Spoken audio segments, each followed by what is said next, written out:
જય શ્રી શ્યામ. મેજિક ટોટકામાં તમારું સ્વાગત છે.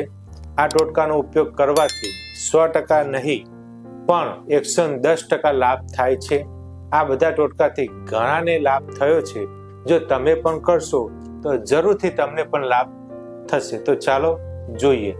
વ્યસન છોડવા માટે એટલે કે દારૂ, સ્મોકિંગ, ડ્રગ્સ વગેરે કોઈ પણ જાતનું વ્યસન છોડવું હોય તો શું કરવું? તો ખાસ ધ્યાનથી સાંભળજો.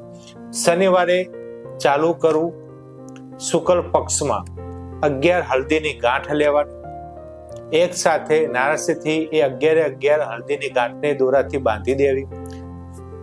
જે વ્યક્તિ ઉપર કરવાનું હોય તે વ્યક્તિ ઉપરથી ઉતારવું, અથવા વ્યક્તિ ના હોય તો એના ફોટા ઉપરથી પણ ઉતારી શકાય.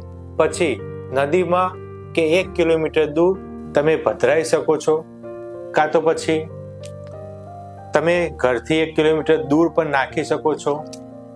આવું સતત 7 દિવસ કરવાથી તે વ્યક્તિને વ્યસનમાંથી મુક્ત થઈ જશે. જય શ્રી શ્યામ.